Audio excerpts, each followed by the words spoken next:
Last time we began looking at the story of Samson in Judges chapter 13, and we covered chapters 13 and 14. There remain two other chapters to complete the story of Samson. And as I said, he is the one who's given the longest treatment. He's given the most detailed treatment of his life of any of the judges, and yet he's in some ways the most unworthy, seemingly unworthy to be honored or to be considered a judge. That is, unless all of those scandals in his life, which we read about in chapters 14, 15, and 16, really belong to a relatively short period at the end of his life, at the end of 20 years of judging Israel. And if he had judged Israel honorably in the early portion of his life, then these famous stories about his succumbing to his lusts and his anger and things like that, and his untimely death, would be the results of a late in life backsliding. And his life would then become an example of how a man who had served God could fall away and bring disaster upon himself and on the ministry. We are told that he judged Israel for 20 years, and yet we are not given 20 years' worth of material about his life. We're told in chapter 13 that the Spirit of the Lord began to move upon him, apparently when he was a young man. There's a certain location in Mahana Dan, between Zorah and Eshtaol, it says in chapter 13, verse 25, where the Spirit of the Lord began to move upon him. And this is mentioned immediately after him being a child and growing up. So it may be that in his adolescence or young manhood that he began to be moved by the Spirit of God in ways that are not specified.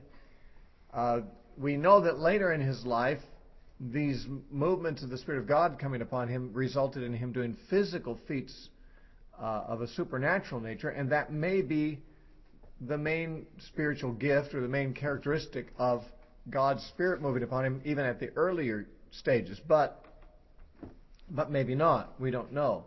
Because we know that Deborah was not only a judge but also a prophetess, and the Spirit of the Lord obviously was upon her as a prophetess.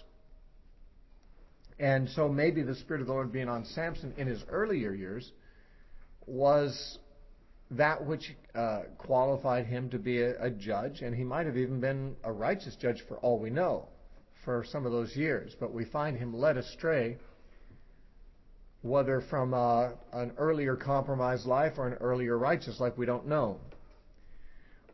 There are many who feel that the reason that we are given so much attention to Samson in the book is because he is really sort of the epitome of Israel itself.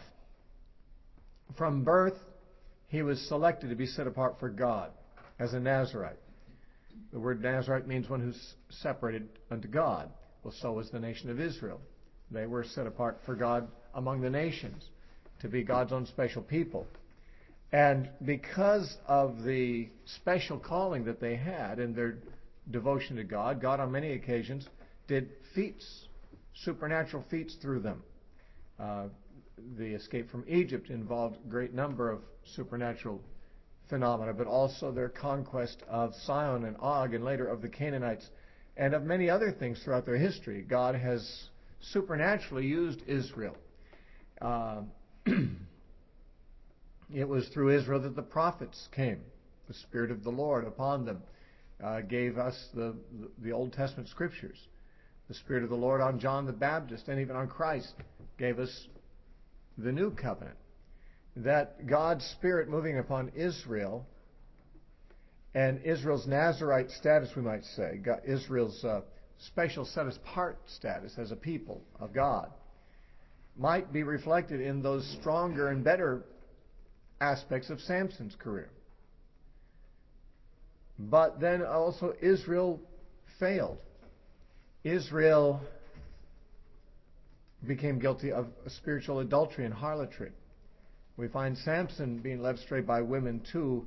One of them is specifically said to be a harlot. We're not given her name, but then Delilah may very well have been a harlot as well. We don't know. She might just have been a girlfriend. But because he was led away after foreign women, he was compromised.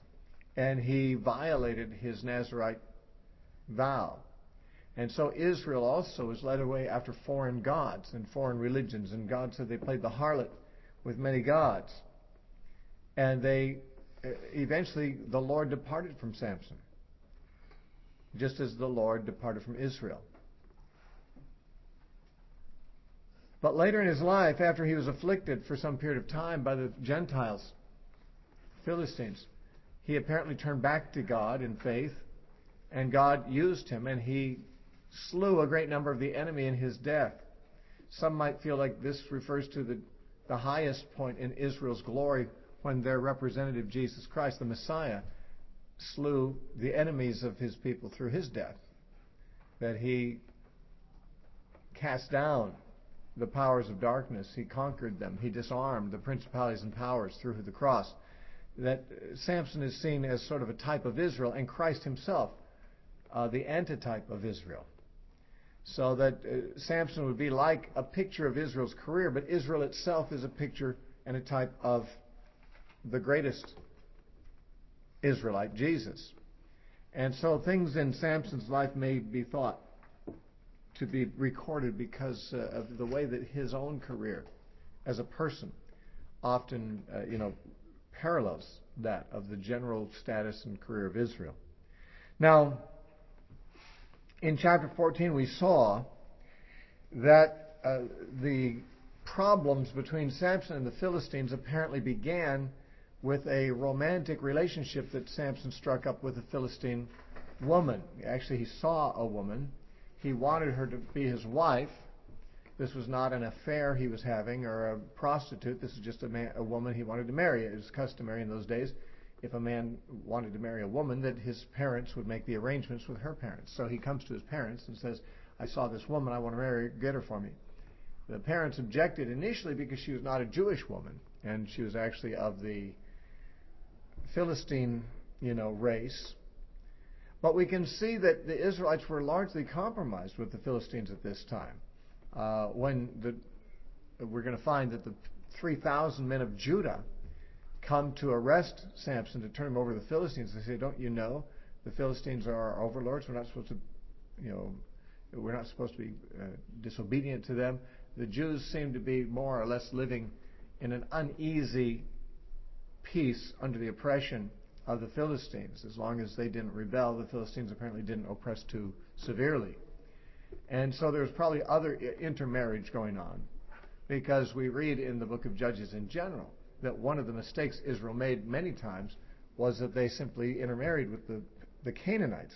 Now, Philistines were not Canaanites, but they were counted as Canaanites because they were in the land and they were to be overthrown. But the Israelites had not overthrown them, and therefore they were living in kind of maybe an uneasy alliance under the Philistine domination. And so, although Samson's father and mother protested about his choice of a wife, they, at his insistence, went ahead and made the arrangement. So there was this wedding feast or celebration. It was 7 days long. It may have been like a bachelor party. Samson didn't have a lot of friends, apparently, and so 30 young men of the Philistines came to be his attendants at the wedding. And he decided to do something that would make him rich at their expense, to pose a riddle to them. And if they would lose, they'd have to supply him with 30 garments. And if he lost, he'd have to supply 30 garments for the 30 of them. He certainly stood to gain more individually than any of them individually did. But that may have been why he found it tempting to do this. He posed a riddle which they could not solve. And so they threatened his wife at the wedding, that they would burn her and her father with fire if she didn't get the answer for them. And so she pestered Samson until he finally caved in and told her. She told them, and they answered the riddle, which of course obligated him to provide 30 garments for them. And so he went to another Philistine city, Ashkelon, and he he simply killed 30 men and took their clothes and gave them to these 30 men. Now this, of course, made Samson an enemy of the Philistines. He had gone and killed 30 of them unprovoked by the ones who died anyway. And so it says Samson was angry at this point and left the wedding, left his wife there with her father. This led to another provocation because there was a misunderstanding. Samson believed she was still his wife, and he was just leaving to cool down his anger, but her father assumed that he was annulling the marriage because of his anger and had left. And so her father gave her, the daughter, to another man, actually the one who had been the best man of Samson, and she married him. Now Samson didn't know about this initially, and when he found out, this was not okay with him, and so there was more violence to come as a result of this provocation. In chapter 15, it says, after a while, in the time of wheat harvest, it happened that Samson visited his wife with a young goat. And he said, "Let me go into my wife, into her room." But her father would not permit him to go in. Her father said, "I really thought that you had thoroughly hated her. Therefore I gave her to your companion. Is not her younger sister better than she? Please take her instead." Now, Samson apparently still wanted this woman, even though she had deceived him, and he was angry at her. He was not willing to take her younger sister, who was, by the reports, more attractive than she was. He just saw it as an affront to himself that without his agreement, that his wife had been taken from him and given to somebody else. And so Samson said to them, "This time I shall be blameless regarding the Philistines if I harm them." Now, it is true he was wronged in this situation, but he had left the matter rather ambiguous, and he could hardly entirely blame her father for the conclusions he had reached. And Samson's reactions were definitely overreactions if we're thinking of them in terms of mere retaliation against an offense, an affront. Because instead of doing something to her father, who had done the wrong, he goes out and damages property and lives of many Philistines who had nothing to do with the situation. In fact, when the Philistines discover that Samson is doing this because of what his wife and her father did, they go out and take matters into their hands and punish the father and the daughter. And then Samson takes that as a personal affront, even though they're trying to atone for the wrong that was done. Samson is angry at them for killing his wife and father-in-law, and so the hostilities simply keep escalating, and not necessarily over what would be clear-cut affronts and offenses. In some cases, it seems to be a misunderstanding, but Samson is in every case reacting, we might say overreacting. He certainly is causing more collateral damage than the offenses would seem to justify.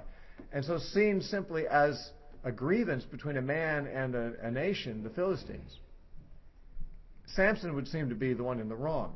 On the other hand, we know that God's intention was to judge the Philistines. In fact, the whole beginning of this cycle of offense and redress is said to have been of the Lord. In chapter 14, verse 4, it says, "But his father and mother did not know that it was of the Lord, that he, God, was seeking an occasion to move against the Philistines. For at that time the Philistines had dominion over Israel." Now, I would say Samson was acting in his own motivations sinfully. He was just giving in to his anger and taking vengeance even on people who were not guilty of the things he had done. But it was like when Assyria came and destroyed Israel. According to Isaiah chapter 10, the Assyrians didn't have good motives for that. They were just nasty aggressors. But as far as God was concerned, Assyria was the tool in God's hands by which he was punishing a nation, Israel, which deserved to be punished. And so also Samson. I don't think he had good motives. I think he was sinning. I think he was just giving in to hurt pride and anger. But he was being used by God almost without his paying much attention to that fact to judge the Philistines. Now, we might even assume that all the Philistines were like all the Canaanites. They were certainly worshippers of idolatrous gods. Not everything we see about them is seen to be evil. In many cases, they seem to be just like anybody else. But then, on the other hand, maybe everybody else is evil too. The point is that these people were worthy of judgment, and so what came upon them at the hands of Samson is seen as God's judgment upon the Philistines. God was moving Samson. The Spirit of God was coming on him and moving him to do these things, although they may not have been things which, for an ordinary man to do in ordinary circumstances, they might have been unjust things. But they ended up in the hand of God being judgments upon the Philistines. God, who works behind and through all things, brought about his judgment on them. So Samson said in verse 3 of chapter 15, "This time I shall be blameless regarding the Philistines if I harm them." And Samson went and caught 300 foxes, or many commentators believe this should be translated jackals. Jackals were much more common in the Middle East than foxes, as we think of foxes. And he took torches and turned the fox's tail, turned the foxes tail to tail, and put a torch between each pair of tails. When he had set the torches on fire, he let the foxes go into the standing grain of the Philistines, and burned up both the shocks and the standing grain, as well as the vineyards and olive groves. Now, one might ask, how did he get his hands on 300 jackals? For one thing, catching them would not be the easiest thing in the world, though he might have contrived a trap, or maybe the Spirit of the Lord came on him and he could outrun them. Even so, finding that many in a geographical area might seem strange. On the other hand, we don't know over what period of time he trapped them. He might have been trapping them over a period of months, and we're just told the story in a few verses' time, but it may be that he was collecting them, starting his own little jackal zoo, and then he tied their tails together and put torches to them. So 150 pairs of jackals with 150 torches running wild, terrified by the flames that were tied to their tails, just running through the fields and the vineyards and the olive groves, just caught just about everything on fire.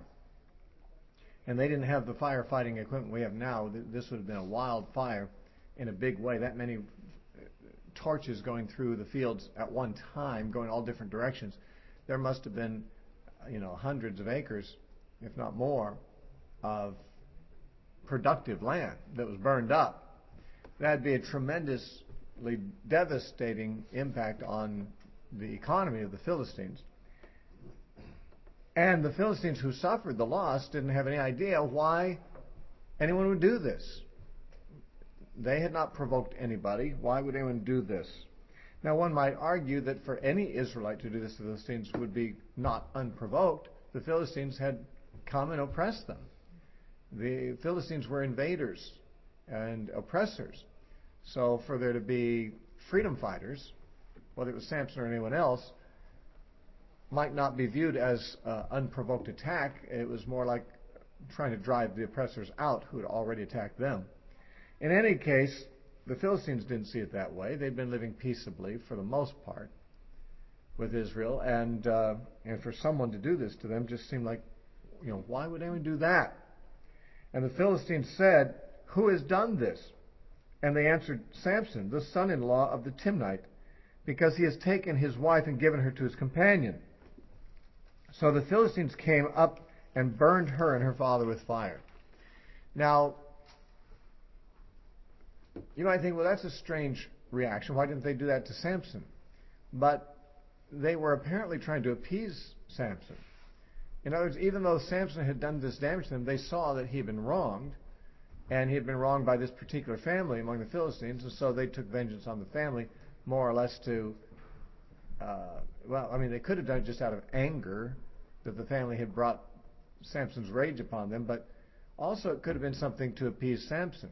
You may remember at a much later time in David's reign, that a famine or some kind of a plague came on Israel. And when David inquired of the Lord, he said it was because Saul, his predecessor, had sought to wipe out the Gibeonites, that tribe that had entered into the covenant with Joshua. And there was a promise made that Israel would do no harm to the Gibeonites. Saul, however, in his zeal to eradicate the land of foreigners, had sought to wipe out the Gibeonites wrongfully. And God was, in a sense, avenging Gibeon by sending a plague or a famine on Israel. And when David heard of it, he called the Gibeonites and said, "What would you like done that we could appease you?" And they said, "Give us 7 of the descendants of Saul, and we'll do them what we want." And they actually killed 7 descendants of Saul, and that brought about a redress of the wrong. So in a sense, the killing of this man and his daughter, who had caused these disasters to come upon them, was an appeasement of wrong in a very similar way to that where the Gibeonites were appeased by taking some of Saul's offspring and killing them. Anyway, these are very barbaric times that we're reading about, and killing people for that kind of thing would certainly not be approved in a modern enlightened age, but perhaps they thought this would make Samson realize that the Philistines were not, behind this treachery that had been done to him by this one family, and that they had now punished that family, so Samson ought to just consider that to be, the score has been settled. However, Samson took it a different way, because that was his wife, he believed, who had been killed by the Philistines, so he's now going to avenge his wife. Now, she really was his companion's wife. She had, it's hard to say whether they had actually gone through the formalities of wedding before Samson left. They must have, if he thought that she was his wife, or maybe they were just betrothed and never got to the wedding, and that's why her father felt he could just give her to someone else. But betrothal was binding too, and so he had every reason to believe that was his wife. Though she was now married to another man, he still was taking it as she belongs to him. And Samson said to them, "Since you would do a thing like this, I will surely take revenge on you, and after that I will cease. So I took revenge on you for the wrong done by my father-in-law, and now that you've killed him, I'm going to take revenge on you for that." Samson seems to just be angry and looking for any excuse to be offended so that he can do more harm to the people he's angry at. So he attacked them hip and thigh with a great slaughter. Then he went down and dwelt in the cleft under the rock of Etam. Now, these Philistines that he killed hip and thigh, I'm not really sure how we're to understand hip and thigh in this. It's obviously an idiom. I'm assuming that it meant that he just was waving his arm, maybe with a weapon, from hip to thigh. I have no idea. But the point is that he killed a lot of them. Their number is not given. On a later occasion, he killed quite a few more, 1,000 on one occasion. But this time we're not given any detail except he attacked and killed a lot of Philistines. Now the Philistines went up and camped in Judah and deployed themselves against Lehi. Now Lehi is a mountain. Lehi means the place of the jawbone. It was probably not called that at this point. In all likelihood, it was named that afterward because this was the site where Samson killed 1,000 Philistines with a jawbone and cast the jawbone off after he was done. And that area, that mountain, was called the area or the mountain of the jawbone after that. Lehi means jawbone. Now, this is called by that name proleptically because at the time of writing, that mountain was called that. But when they encamped there, it was probably not already called Lehi. That's the name that was later known by. And the men of Judah said, "Why have you come up against us?" The people of Judah had been living more or less tranquilly under the Philistine overlords and had not stirred up any trouble, so they were wondering why the Philistines were coming against them at this time. So they answered, "We have come up to arrest Samson, to do to him as he has done to us." Then 3,000 men of Judah went down to the cleft of the rock of Etam, which is where Samson was hanging out, and said to Samson, Do you not know that the Philistines rule over us? What is this you have done to us? And he said to them, as they did to me, so I have done to them. Well, hardly. Many times when people take vengeance on other people, they overdo it, and yet they justify themselves because they've lost all sense of proportion. That is why Paul says in the 12th chapter of Romans, brethren, do not avenge yourselves, but give place to God's wrath. As he has said, vengeance is mine, I will repay. So Paul says, don't take vengeance into your own hands, let God do that. Because God, of course, will always do it right. God will not be unaware of what the proper amount of vengeance is that is appropriate. Samson really overdid it. He killed a lot of people who were more or less innocent just because he was angry at their race for something one family did and then what they did to his family, the family that had wronged him in the first place. And he just says, well, what they did to me, I did to them. And they, the people of Judah, said to him, we have come down to arrest you. Now, he was not of the tribe of Judah. He was of the tribe of Dan. So they didn't have any particular loyalty to him as a fellow tribesman. But, on the other hand, he was an Israelite. And here, instead of recognizing him as somebody that God had raised up to deliver them from the Philistines, they wanted to deliver him to the Philistines. They were more interested in keeping the status quo, letting the Philistines rule over them. It was not apparently a grinding kind of oppression like the Midianites had done in the days of Gideon. It was more tolerable. And so they just wanted to keep things copacetic. They just really didn't want stirring up any trouble. So instead of recognizing God had raised up again a judge in Samson to deliver them from their oppressors, they thought, well, no thanks. You're just going to make trouble for us, and so we're going to turn you over to them. And they said to him, we have come down to arrest you that we may deliver you into the hand of the Philistines.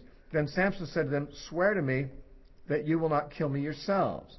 Now, I don't know whether Samson could have taken on 3,000 men himself. He did take on 1,000 Philistines. Who knows what the limit would be? Maybe he could take on 3,000 Judahites too. But he wasn't going to do that because they were his countrymen. As a judge, he was not there to just fight his own personal battles against his own people, but he was there. He could slightly justify all his killing of Philistines by the fact that that's what judges did. They killed their oppressors. So he did not even attempt to fight off the men of Judah who had come with 3,000 to arrest him. So he said, I'll surrender without a fight if you swear to me that you will not kill me yourselves. So they spoke to him, saying, no, but we will tie you securely and deliver you into their hand. But we will surely not kill you. And they bound him with 2 new ropes and brought him up from the rock.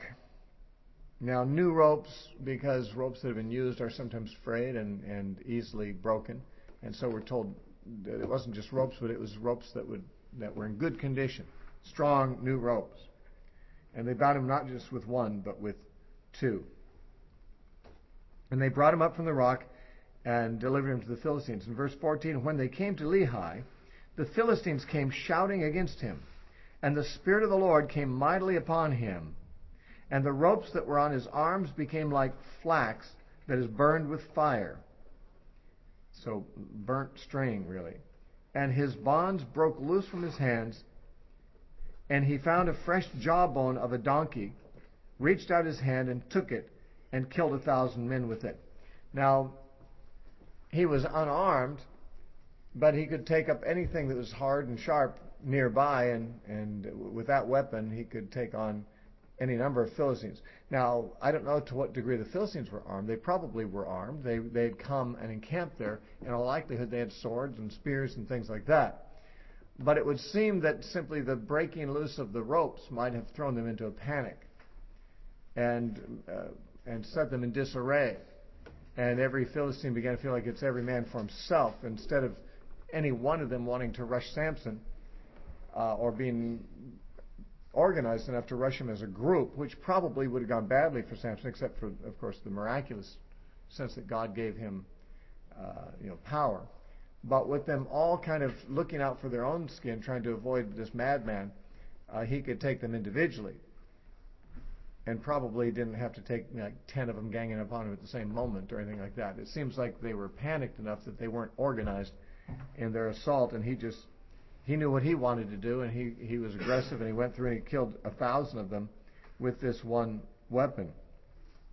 Then Samson said, and Samson did like to write poetry apparently, because he made up a little poem about this, as he had made about the lion and the honey. Out of the eater came something to eat, and out of the strong came something sweet. So here, a little poem he puts together about this to commemorate his victory. Apparently, Samson seems to be a loner, and no one, he fights his own battles alone without armies. He's not leading the armies. He's a one-man army. He's like Rambo. But he is, because he doesn't have, a backup, he doesn't have anyone to sing his praises, so he sings his own praises. Instead of waiting for the maidens to come out with their timbrels and celebrate his victory like they did David's or like they did Deborah's, he just writes his own victory song. With the jawbone of a donkey, heaps upon heaps, with the jawbone of a donkey, I've slain 1,000 men. And it was so, when he had finished speaking, that he threw the jawbone from his hand and called that place Ramath Lehi, which means the jawbone heights, or Mount Jawbone, named after the jawbone. Even though it had that name, that name was mentioned earlier, it was probably not its original name. Then he became very thirsty. So he cried out to the Lord and said, "You have given this great deliverance by the hand of your servant, and now I shall die of thirst and fall into the hand of the... Shall I die of thirst and fall into the hand of the uncircumcised?" This is the first time I think we read of him praying. First time we really read of him acknowledging the Lord as the source of his survival.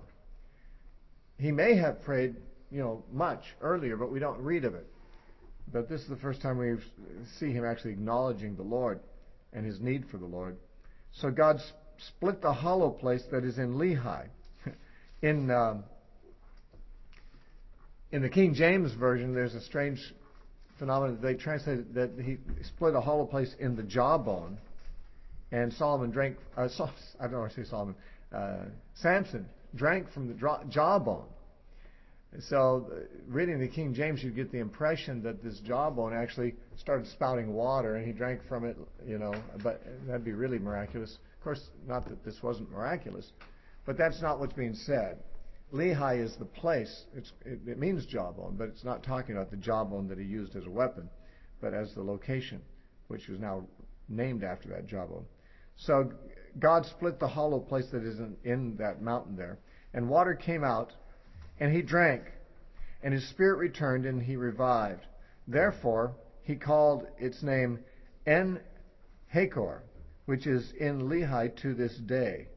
En-Hakor means the spring of the caller, because he called on the Lord, and God provided a spring out of the ground there.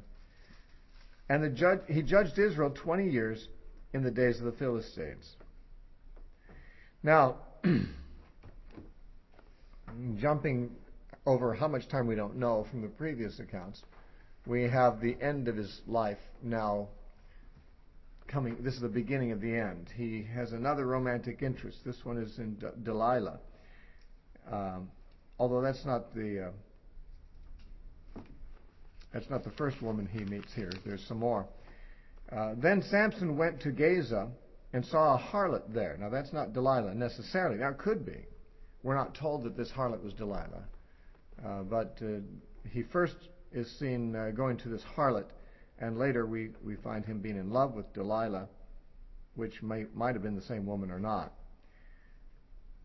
And he went into this harlot, and when the Gazites, that's Gaza is the Philistine city where he is, when they were told Samson has come here, they surrounded the place and lay in wait for him all night at the gate of the city.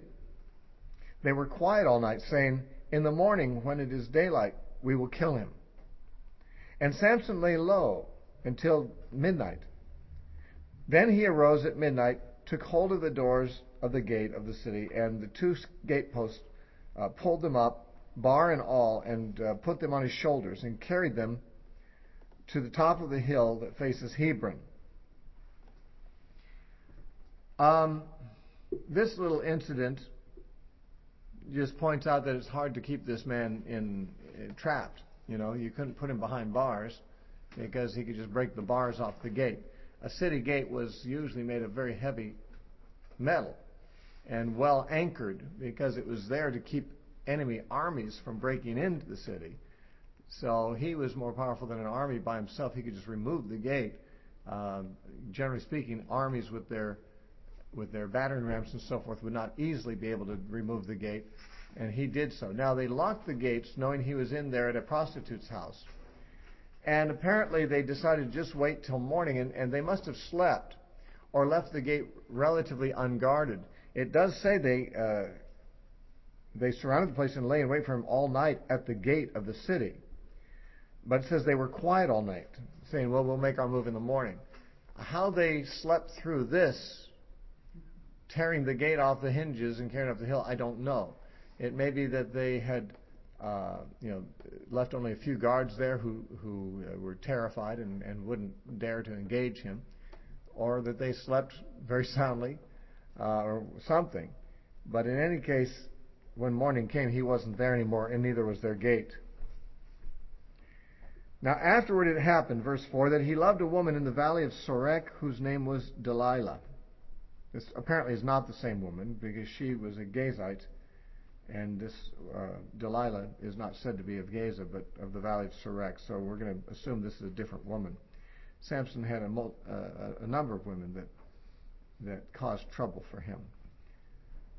And the lords of the Philistines came up to her and said to her, entice him, and find out where his great strength lies, and what it means, and by what means we may overpower him, that we may bind him to afflict him. And every one of us will give you 1,100 pieces of silver. I believe 1,100 pieces of silver is something like $1,500 or something today. And so if 5 lords of the Philistines were going to each give her that much, she'd be receiving like $7,500, a pretty good bribe. Now,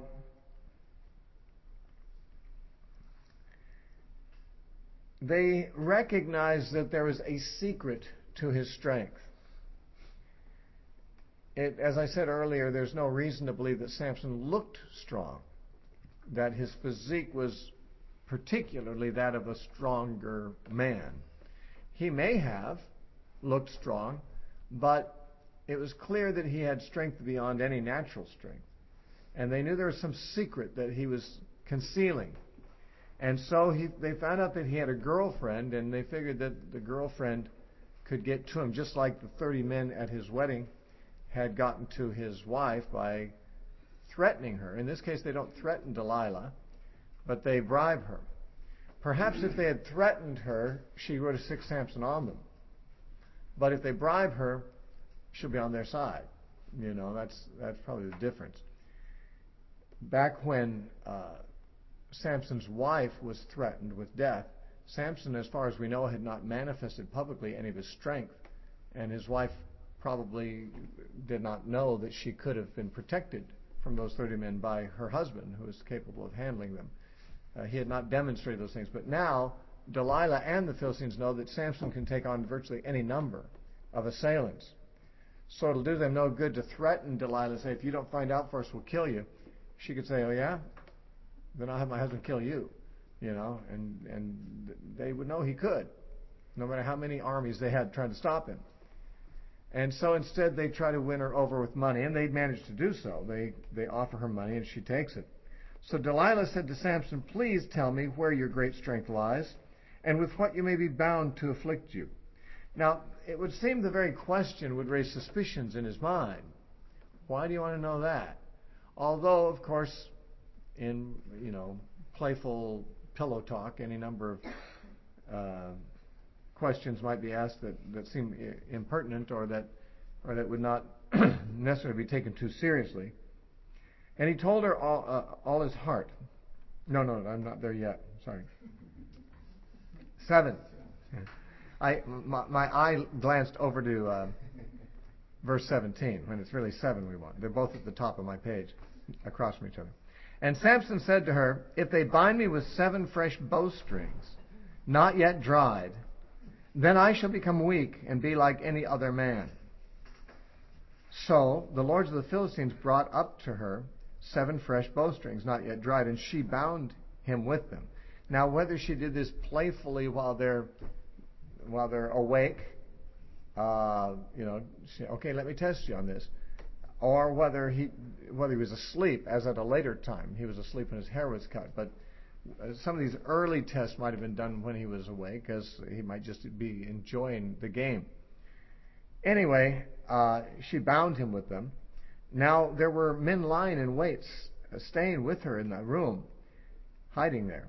And she said to him, "The Philistines are upon you, Samson." But he broke the bowstrings as a strand of yarn breaks when it touches the fire. So the secret of his strength was not known. It's not likely the Philistines had shown themselves yet. If they had, then Samson, of course, would be much more on his guard.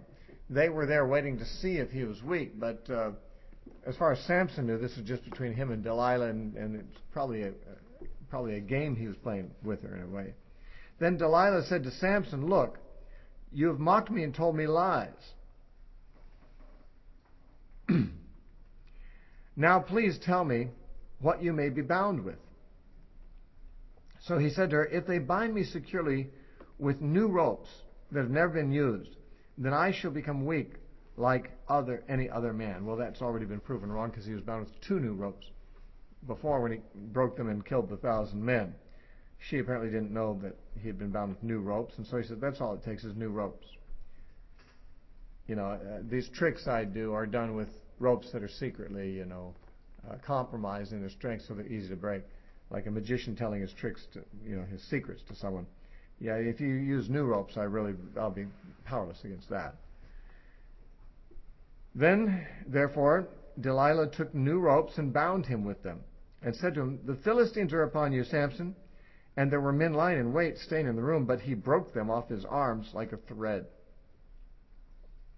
Then Delilah said to Samson, "Until now you have mocked me and told me lies. Tell me what you may be bound with." And he said to her, "If you weave the 7 locks of my head into the web of a loom." So she wove it tightly with the batten of the loom, and said to him, "The Philistines are upon you, Samson." But he awoke from his sleep and pulled out the batten and the web from the loom. So apparently he just totally destroyed the loom by pulling his head away and came loose. Now, of course, he's getting dangerously close to the truth now. He's talking about his hair. And so he's playing with fire here. He's compromising a little more, getting closer to letting her know where the source is. But then she said to him, "How can you say I love you when your heart is not with me? You have mocked me these 3 times and have not told me where your great strength lies." And it came to pass, when she pestered him daily with her words and pressed him so that his soul was vexed to death, that he told her all his heart. And he said to her, "No razor has ever come upon my head, for I've been a Nazirite to God from my mother's womb. If I am shaven, then my strength will leave me, and I shall become weak and be like any other man." Now, she apparently kept pestering him until he finally broke down. Like Solomon said, the contentions of a wife are like a continual dropping. They erode his resistance until he's finally says, "Okay, listen, I'll tell you." Now, he considered that the length of his hair was the secret of his strength. And it seems from the outcome that it was. But of course it wouldn't be the case that long hair is that what made him strong. It's that the long hair was a symbol of his devotedness to God. As long as he kept his hair long, he was still ostensibly viewing himself as separated unto God. As soon as he would cut his hair, that would be an act of saying, "I'm not devoted to God anymore." Now, he had violated his Nazirite vow by coming near dead bodies and things like that, which Nazirites are not supposed to do, but he had never totally renounced his Nazirite vow, his separation to God. This is really his relationship to God that was defined by his Nazirite vow. And now he's basically saying, I guess I'll part with that if I must to keep this lady happy. Because he knew she would shave his head. I mean, everything else he had suggested she had done. he could not imagine that she wouldn't try this too. So he was basically surrendering his hair, surrendering his vow of a Nazarite. And Delilah saw that he had told her all his heart. When she saw that he told her all her heart, she sent and called the lords of the Philistines, saying, "Come up once more, for he has told me all his heart." So the lords of the Philistines came up to her and brought the money in their hand. Then she lulled him to sleep on her knees, and called for a man, and had him shave off the 7 locks of his head. Now that'd be a brave man. It's like walking up to a sleeping grizzly bear and clipping its toenails. Obviously, if Samson had awakened in the process, whoever was the barber would find himself, tied in a knot and thrown out the window. So she may have drugged Samson. It says she made him go to sleep. She may have drugged him or got him drunk or something like that. If drunk, then that'd be a violation of his Nazarite vow too. Maybe he'd never drunk been because he was Nazarite, and now that he was surrendering his vow, he may have actually succumbed to a temptation to drink wine, and he may have been more or less knocked out, so that it was less risky for someone to come and cut his hair while he slept. And it says, she lulled him to sleep on her knees, called for a man to shave off the 7 locks of his head. Then she began to torment him, and his strength left him. And she said, "The Philistines are upon you, Samson." So he awoke from his sleep and said, "I will go out as before, at other times, and shake myself free." But he did not know that the Lord had departed from him. Now this is quite a statement. He didn't know that the Lord had departed from him.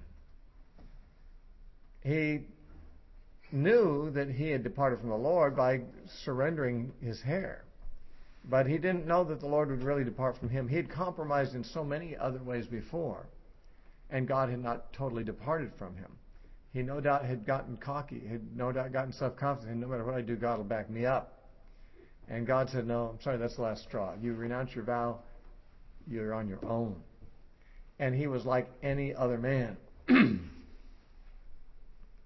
And there are perhaps other men since him, maybe even in modern times, men who are gifted by the Holy Spirit, have abilities.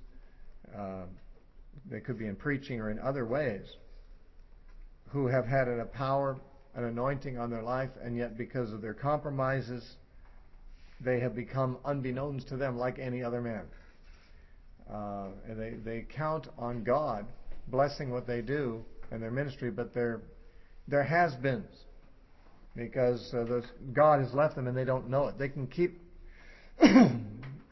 keep ministering if there's people that will listen to them, but the anointing is gone.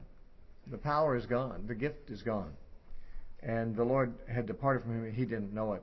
When a person has been accustomed to ministering in the power of the Holy Spirit, and the power of the Holy Spirit is gone, but they keep going on because they don't know that they've become like any other man, it's a tragic thing. They think, well, I'm just continuing in the same strength I had before.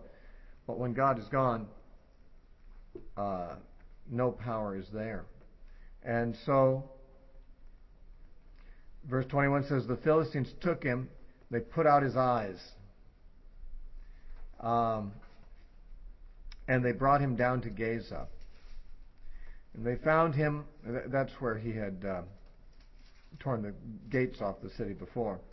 They brought him to Gaza, and they bound him with bronze fetters, not new ropes, not 7 bowstrings, but brass fetters. And he became a grinder in the prison. Now, I've got a feeling that if his hair had not been shaved, if he had not compromised, if God had not left him, those bronze fetters probably wouldn't have held him either. They had not yet found the limits of what God could do through him when God's power was upon him. And if demon-possessed men can break chains, I'm sure that Samson could have broken those fetters off too, had God not deserted from him and him not deserted God. So he became a grinder. That means he pushed a millstone, probably like an ox would normally do. They'd usually use an ox to pull a round wheel of stone over a round flat stone, and they'd crush grain that way. They gave him probably the duties of an animal, and probably pretty much left him to himself and paid little attention to him over the period of time while his hair grew back. It says in verse 22, however, the hair of his head began to grow again after it had been shaven. Now, the length of his hair, as I said, was not the direct source of his strength, but it had a connection, because to him it symbolized his special relationship with God. And as his hair grew back, it was perhaps an emblem that encouraged him to begin to think again about his relationship with God. After all, a person could become a Nazirite after being shaved. They could shave off their hair and start growing it over again as a Nazirite. And so he was at liberty to begin to view the growing of his hair again as a renewal of his Nazirite vow. Now the lords of the Philistines gathered together to offer a great sacrifice to Dagon, their god, and to rejoice. And they said, our God is delivered into our hands, Samson, our enemy. Now I don't know how long had elapsed since his eyes were put out and he was imprisoned. His hair had begun to grow, but it might not have been very long. It does sound like his captivity was recent enough that they were still exulting in it, as if it was like a recent victory of their God. It may be that they had these festivals annually, and it may be that many months had passed since the capture of Samson, but his capture was the most notable victory they had known. And so when the people saw him, they praised their God, for they said, our God is delivered into our hands, our enemy, the destroyer of our land, and one who multiplied our dead. Well, he was in captivity with them, and now they brought him into the temple of Dagon. But the Philistines should have known that something like this had happened before. They'd captured the Ark of the Covenant from Israel in battle. It's not been recorded yet. It happened in 1 Samuel, but chronologically, it probably happened before these events. And they had brought the Ark of the Covenant into the temple of Dagon also, as they brought now Samson into the temple of Dagon. And it didn't go well for Dagon. When they brought the ark into the temple of Dagon, one night they left there overnight. The next morning they found that the Dagon statue had fallen on its face prostrate before the ark of God. They set it back up. And the next night the statue fell down again, and this time the head and the hands of the statue were cut off and sitting on the tread of the door. And so, bringing God's anointed things, the symbol of God's presence, into the temple of the pagan god, it's a direct confrontation. It's a provocation of God to bring his thing into the temple of Dagon, just as it would be to bring a statue of Dagon into the temple of Yahweh. These gods were at war. Dagon was a demon god. God was against Dagon, and therefore to bring the ark or Samson into the temple of Dagon was to invite Yahweh to rise to the occasion, because this is a confrontation between the power of Yahweh and the power of Dagon. And that's how they even saw it. They said, our God has delivered Samson into our hands. They didn't say Yahweh's man, but that's what they knew he was. He was an Israelite. Samson was an Israelite judge. He was a representative of Yahweh. And they're saying, see, our God's more powerful than Yahweh because our God has captured this man. So this was, as it were, a thumbing of the nose at Yahweh. And bringing Samson into their temple was really to invite destruction upon themselves, as they should have considered from their earlier experience with the ark. So it happened, when their hearts were merry, that they said, call for Samson, that he may perform for us. So they called for Samson from the prison, and he performed for them. And they stationed him between the pillars. Now, we don't know what kind of performing he did. They no doubt were treating him like a circus animal, perhaps afflicting him with armed men around him, poking him and making him do degrading, tricks and things for them, making him act, subhuman, and I don't know what they did but being the clown. And so they're all laughing at him, and he was the man who had been so powerful and macho and so forth was now reduced to putting on a clown show for his enemies. And apparently when he became tired, they stationed him by the pillars. He did not exhibit any strength during this performance, so they didn't have any suspicion of what he might be able to do. In fact, I don't know if he even knew what he could do at this point. He had lost his strength earlier, but he was going to pray again. Then Samson said to the lad who held him by the hand, "Let me feel the pillars which support the temple so that I can lean on them." I've always tried to picture how this temple was constructed, that there were two major pillars that held the whole roof, and they were close enough to each other that a man's spread out arms could remove them from their places. They must have been very close together. Or, it's hard to know what he did with them, or how it was constructed. But obviously, he knew how the temple was constructed, though he was blind. He'd seen it before, probably, or knew how they built their temples. So he was looking for the two pillars specifically that supported the temple. And the temple was full of men and women. All the lords of the Philistines were there. In fact, there were about 3,000 men and women on the roof who watched while Samson performed. Then Samson called to Yahweh again, saying, "O Lord God, remember me, I pray. Strengthen me, I pray, just this once, O God, that I may with one blow take vengeance on the Philistines for my 2 eyes." And Samson took hold of the 2 middle pillars which supported the temple, and he braced himself against them, one on his right hand and the other on his left. And Samson said, "Let me die with the Philistines." And he pushed with all his might, and the temple fell on the lords and all the people who were in it. So the dead that he killed at his death were more than he had killed in his life. We're not told if all 3,000 of the people on the roof died.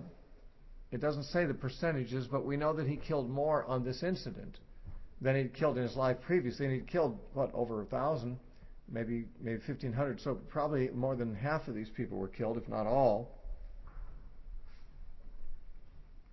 And his brothers and all his father's household came down and took him and brought him up and buried him between Zorah and Eshtaol in the tomb of his father Manoah. He had judged Israel 20 years. They buried him in that place where the Spirit of God had once moved upon him, according to chapter 13 and verse 25, between Zorah and Eshtaol.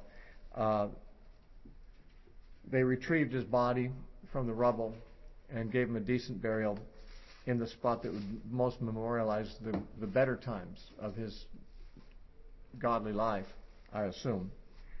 And so he died as a hero, a shamed hero, but one who had repented apparently. He is remembered in the New Testament as a man of faith in Hebrews chapter 11. And so his faith probably was not only on this last occasion. He probably was a man of faith through most of those 20 years in some measure when he judged Israel. But he is the last of the judges that the book of Judges considers. There were 2 other judges that we'll encounter in 1 Samuel. But there are still some more chapters of the book of Judges that are not chronological. They don't record the history of any judge, but they give us snapshots of the character of Israel during that time. And they actually both belong to the early period of the Judges. The period of the Judges was like 350 years or thereabouts, and the 2 stories at the end are an appendix which actually belong to an earlier period in the period of the Judges, as we shall see from evidence within them. But at this point we need to conclude this lecture.